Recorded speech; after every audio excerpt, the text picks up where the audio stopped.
டேஸ்டான அவியல் எப்படி செய்கிறதுங்கிறத பார்க்கலாம். அதுக்கு கொஞ்சமாக முருங்கைக்காயை கட் பண்ணி கொஞ்சம் தண்ணியில் வேக வச்சுக்கிறேன்.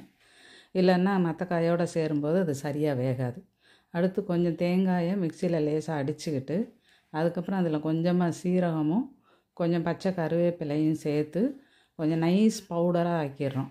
தண்ணி விடாமல் இந்த மாதிரி நல்ல பவுடராக ஆக்கி வச்சு எடுத்து வச்சுக்கிறோம். அதுக்கப்புறம் ஒரு தாளிக்கிறதுக்கு ஒரு பாத்திரத்தை அடுப்பில் வச்சு அதில் கொஞ்சமாக கடுகு சேர்த்துக்கிறோம். கடுகு நல்லா பொரிஞ்ச உடனே கொஞ்சம் சீரகம் சேர்த்துக்கிறோம். உளுத்தம்பருப்பு வேணுங்கிறவங்க உளுந்தம்பருப்பு கொஞ்சம் சேர்த்துக்கலாம். சேர்த்துக்கிட்டு இந்த கட் பண்ணி வச்சுருக்கிற வெங்காயம், பச்சை மிளகாய், கருவேப்பிலையையும் அதில் சேர்த்துக்கிறோம். இது ஓரளவு நல்லா வதங்கி வந்தோடனே கொஞ்சமாக ஒரு 2-3 பல் பூண்டு தட்டி போட்டு இந்த பூண்டையும் சேர்த்துக்கிறோம். இது எல்லாம் நல்லா வதங்கி வந்ததுக்கப்புறம் இது கூட நம்ம என்ன காய்கறிகள் சேர்க்குறோன்னு பார்க்கலாம்.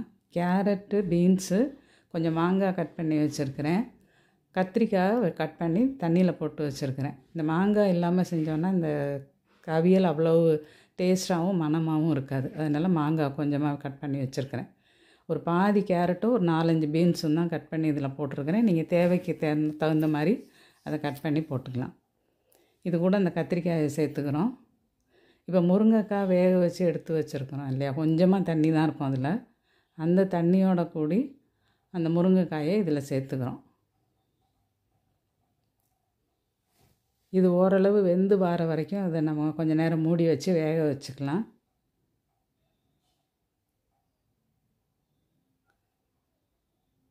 ஓரளவு வெந்து வந்ததுக்கப்புறம் இதில் நம்ம வாழைக்காயையும் கட் பண்ணி சேர்த்துக்க போகிறோம்.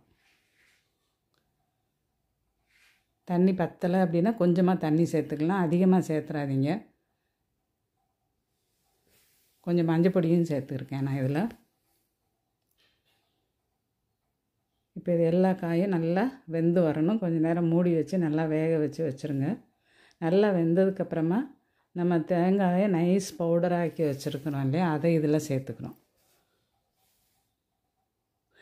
மற்ற பொரியலுக்கு சேர்க்குறத விட இதில் கொஞ்சம் தேங்காய் அதிகமாக சேர்க்கணும். இந்த தேங்காயும் தேங்காய் எண்ணெய் இதுதான் இந்த அவியலுக்கு டேஸ்ட்டும் வாசனையும் கொடுக்குறது. தாளிக்கிறதே நம்ம தேங்காய் எண்ணெயில் தான் தாளிக்கணும்.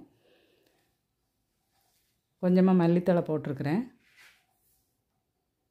நல்லா கிண்டி விட்டுருங்க. நல்லா வெந்து பார்க்குறதுக்கே உங்களுக்கு நல்லா தெரியும். இது சாம்பார் கூடையோ புளிக்குழம்பு கூடையோ அல்லது ரசம், பருப்பு எது கூடனாலும் இந்த அவியல் சாப்பிட்றதுக்கு ஒரு நல்ல காம்பினேஷனாக இருக்கும். கடைசியாக என்ன பண்ணுறோன்னா கொஞ்சமாக பச்சை கருவேப்பிலையை போட்டு 2-3 டீஸ்பூன் அளவுக்கு தேங்காய் எண்ணெய் விட்டு அதை இறக்கிடுறோம்.